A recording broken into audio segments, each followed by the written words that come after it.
बिना आलू रे आज आम जो मसला टी बनवाई जाऊे ताको आपण दोसा किंबा चकुड़ी सहित खाइले ना बहुत ही भल लगी था। स्पेशली डायबिटीज लोक मैंने आराम रे खाई परिवे। तो ये जो चटपटा मसला टी बनवाई आमको कौन कौन दरकार चलतु देखी नवा।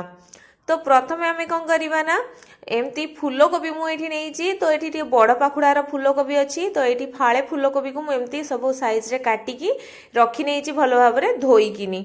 तो तापर आम कौन करवा ना ये कड़े गरम करनवा आउ कड़े गरम है से देदबा आम आवश्यक अनुसार पानी टिके गरम है परे आमे जो काटिकी रखी फूलकोबी को ना एथरे सबुतक आम देदबा।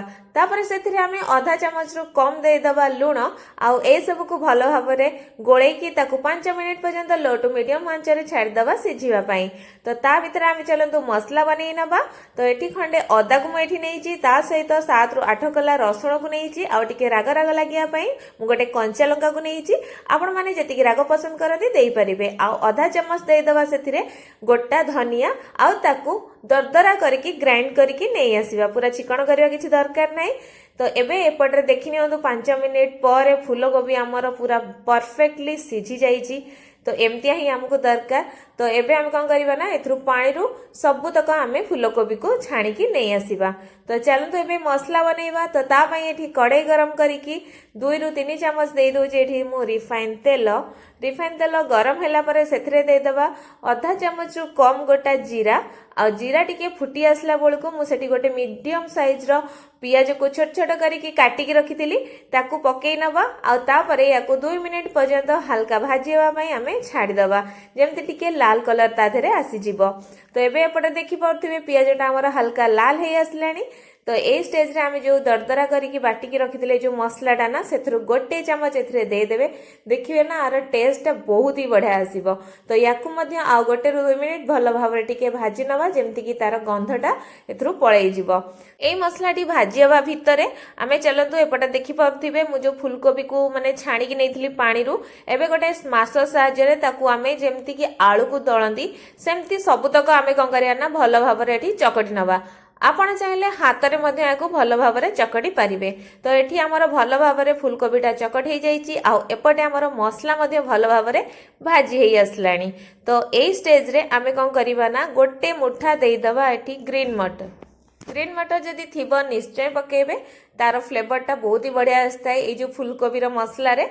तो जदि नथिबो ताले आपण स्किप मध्य करि परिबे। तो याकू गोटे मिनिट हमर भाजी नेला परे स्टेज रे आमे गोटे चामच पानी दे दबा जेहेतु आमे एठी सब छेचा मसला देइथले ना तो से सब पोड़ी जिवार चांस थाए।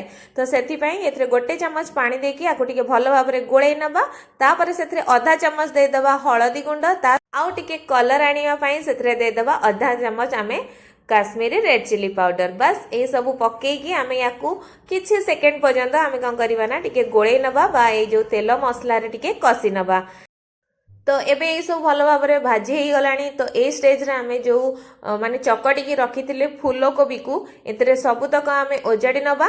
तापरे आमे सेथरे दे दबा कोन ना स्वाद अनुसार लुण। आगुरु आमे लुण पकेइथिले फूलकोबी सिझिला बेले तो देखिके एथरे लुण को आपण माने पकेइबे।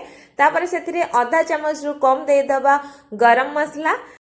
तापरे आमे कोन करिवा ना मीडियम आंच रे ही रखिकी फूलकोबी को ए मसला संगे आउ 3 रु 4 मिनिट पर्यंत आमे कौन करवा ना भल भाव याकू कसी नबा बा याकू भल भाव जेमति कि तार फ्लेवरटा फूलकोबी रे आसी जिवो से पर्यंत याकू टिके भाजी नबा बा कसी नबा। तो एपटे देखि पारुथिबे एटा हमर भल भाव रे टिके भाजी हेई आसलानी 3 मिनिट 4 मिनिट पर। तो ए स्टेज रे आमे कौन करवा ना किछि कटा धनिया पत्र को पकेई नबा।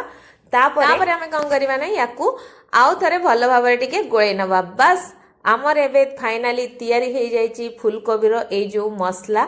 आपण याकू डोसा सहित किंबा चकुड़ी सहित खातु किंबा पिला मानकू आपण माने रोटी सहित भी देई परिवे नले टिफिन रे मध्य देई परिवे। तो एमती गर्मा गरम बनांतु बिना आलू मसला रे मध्य आपण को बहुत ही टेस्टी लागिबो। आ किपरि लागला खाई कि हम कमेंट बॉक्स रे कमेंट करी निश्चय जणांतु। धन्यवाद।